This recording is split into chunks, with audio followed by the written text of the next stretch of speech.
បន្ទាប់ពីខ្ញុំបានបង្ហាញអំពីរបៀបនៃការដំឡើងម៉ាស៊ីនចាប់ពីមួយគ្រឿងពីរគ្រឿងរួចមកខ្ញុំបានសូមបង្ហាញអំពីរបៀបនៃការដំឡើងម៉ាស៊ីនចាប់ពី3គ្រឿងឡើងទៅអញ្ចឹងក្នុងករណីការិយាល័យណាដែលមានម៉ាស៊ីនចាប់ពី3គ្រឿងឡើងទៅគឺយើងដំឡើងដូចតទៅអញ្ចឹងយើងចាប់ផ្ដើមដំឡើងនេះម៉ាស៊ីនយើងមានមួយគ្រឿងហើយយើងមានម៉ាស៊ីនទី2ហើយជាម៉ាស៊ីនទី3អញ្ចឹងការដំឡើងគឺយើងដំឡើងដូចគ្នាដែរអញ្ចឹងយើងចាប់ផ្ដើមដំឡើងកុំព្យូទ័រមកបន្ទាប់មកយើងធ្វើការដោតខ្សែនេះជាប្រភេទឆ្នាំងសាកកុំព្យូទ័រយើងដោតឲ្យមានខ្សែភ្លើងចូលមកភ្លើងមកកុំព្យូទ័រមកគឺយើងដោតដូចគ្នានេះយើងមានផនហ្នឹងយើងដោតមកបន្ទាប់មកយើងធ្វើការដោតទៅព្រីភ្លើងដើម្បីឲ្យមានភ្លើងចូលក្នុងកុំព្យូទ័រមកបន្ទាប់មកយើងធ្វើការដំឡើង monitor ទី2នេះយើងធ្វើមកបត់អានេះឲ្យចេញជារាងត្រីកោណដែរមកនេះ3ជ្រុងបន្ទាប់មកយើងធ្វើការបិទពីមុខនេះមករួចយើងធ្វើការភ្ជាប់ខ្សែដូចគ្នា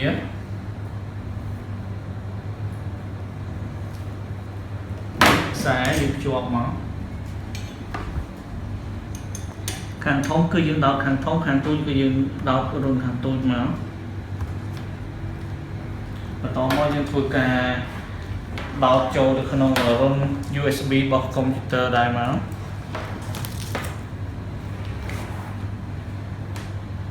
បន្តមកយើងដោត USB hub នេះគឺជា USB ដើម្បីបំបែកឲ្យមានរុន USB ដែរ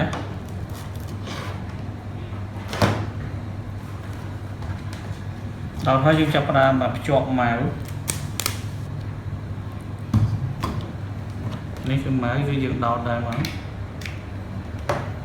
ហើយខ្សែយើងធ្វើការលាក់នៅពីក្រោយ monitor ទី2នេះដែរមកបន្តមកយើងធ្វើការដំឡើងម៉ាស៊ីនប្រឌិតស្នាមរៀបដៃម៉ាស៊ីនប្រឌិតស្នាមរៀបដៃគឺយើងដាក់នៅខាងឆ្វេងនេះដែរបន្តមកយើងដោតចូលរុន USB ដែរតោះមកយើងធ្វើការដំឡើងកាមេរ៉ាយើងបកថង់ផ្លាស្ទិកនៅពីក្រោយនេះចេញអស់មកហើយផ្នែកខាងក្រោយនៃកាមេរ៉ាគឺយើងដោតចូលនៅក្នុងរុនជើងកាមេរ៉ានេះមកយើងរុញវាអប់មកបន្តមកទាញខ្សែយកមកលាក់ពីក្រោយអា monitor ទី2នេះមករួចយើងធ្វើការដោតនេះដោតចូល USB hub ដូចគ្នាយើងមាន modem យើងមាន USB 2ដូចគ្នាហើយនឹងមាន SIM 3ដូចគ្នាសម្រាប់នៅពេលដែលយើងភ្ជាប់ឲ្យមានអ៊ីនធឺណិតហើយនេះគឺជាខ្សែសម្រាប់ភ្ជាប់ឲ្យមានសម្រាប់ភ្ជាប់មក modem នេះយើងដោតមកខ្សែនេះយើងអាចដោតភ្ជាប់ modem ក៏បានយើងអាចដោតសម្រាប់ភ្ជាប់ USB flash ក៏បានដែរចំណែកឯម៉ាស៊ីនចាប់ពី3គ្រឿងឡើងទៅគឺខុសគ្នាពីម៉ាស៊ីនចាប់ពី1គ្រឿងនិង2គ្រឿងខុសគ្នាត្រង់កន្លែងយើងមានបន្ថែមឧបករណ៍មួយទៀតយើងហៅថាឧបករណ៍នេះគេហៅឧបករណ៍ switch គឺយើងសម្រាប់ធ្វើការដោតរុន network បំបែកឲ្យអាម៉ាស៊ីនទាំងទី1ទី2ទី3ហ្នឹងគឺជាប់ចូលគ្នាអញ្ចឹងយើងចាប់ផ្ដើមភ្ជាប់នេះដោយយកមានឆ្នាំងសាកវាមួយទៀតគឺយើងយករុននេះមកដោតអាចំហៀងខាងនេះមកយើងធ្វើការដោតបន្តមកយើងដោតទៅព្រីភ្លើងនេះយើងយកអានេះដោតទៅចូលព្រីភ្លើងមកបន្ទាប់ពីដោតចូលព្រីភ្លើងហើយយើងមានខ្សែ network 3មានន័យថាម៉ាស៊ីនចាប់ពី3គ្រឿងឡើងទៅយើងត្រូវប្រើខ្សែ network 3អញ្ចឹងយើងចាប់ផ្ដើមធ្វើការដោតខ្សែ network នេះគឺយើងដោតខ្សែ network ពីម៉ាស៊ីនទី1មក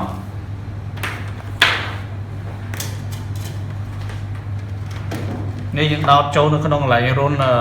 port ពេលយើងដោតហើយយើងយកខ្សែហ្នឹងទីខ្សែទី1នេះ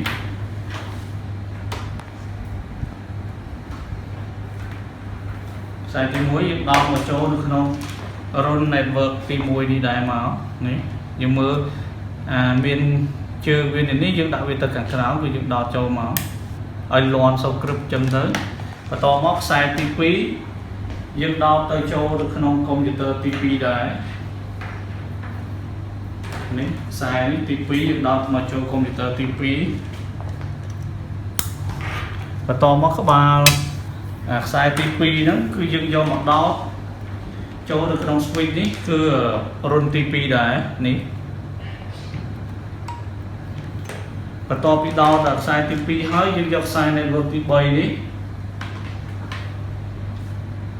យើងដល់មកចូលនៅក្នុងកុំព្យូទ័រទី3ដូចគ្នាយើងធ្វើនេះគឺដើម្បីឲ្យម៉ាស៊ីនទី1និងម៉ាស៊ីនទី2ទី3ហ្នឹងគឺមានការភ្ជាប់ប្រព័ន្ធគ្នាដើម្បីពេលដែលយើងចុះឈ្មោះទៅគឺម៉ាស៊ីនទាំង3ហ្នឹងចំនួននៃអ្នកចុះឈ្មោះរបស់ឆ្នោតគឺមានតួលេខដូចគ្នាអញ្ចឹងយើងធ្វើការដាក់ខ្សែហ្នឹងនៅពីក្រោយ motor ទី2នេះទៅលាក់ដើម្បីកុំឲ្យឃើញខ្សែនេះហើយអញ្ចឹងអាខ្សែ network សម្រាប់ computer ទី3នេះគឺយើងយកមកដោតជាមួយនឹង switch ដែលមាន port ទី3ដូចគ្នាអញ្ចឹងយើងដោតទៅមកហើយបន្ទាប់ពីយើងដំឡើងរួចហើយយើងត្រូវធ្វើការរៀបចំខ្សែឲ្យបានស្អាតត្រឹមត្រូវទៅខ្សែលើនេះគឺយើងត្រូវធ្វើការលាក់នេះយើងដាក់លាក់ចូលទៅក្នុង monitor ខាងក្រោយ monitor ទី2នេះទៅដើម្បីកុំឲ្យឃើញខ្សែញ៉ៃញ៉ៃចាទី1ក៏យើងដាក់ចឹងដែរមក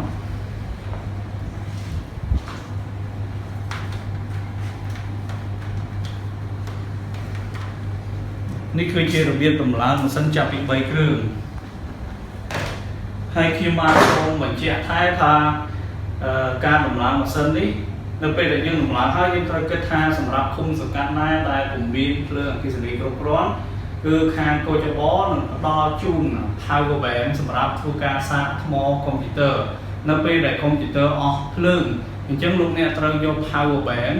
យកមកសាកដើម្បីឲ្យកុំព្យូទ័រដំណើរការឲ្យមានភ្លើងបន្តទៅក្នុងកុំព្យូទ័រទៀតហើយឃុំសង្កាត់ណាដែលពុំមានភ្លើងអគ្គិសនីកោចបក៏បានផ្ដល់ជាម៉ាស៊ីនភ្លើងសម្រាប់ធ្វើការសាកគឺយើងយកទៅសាកថ្ម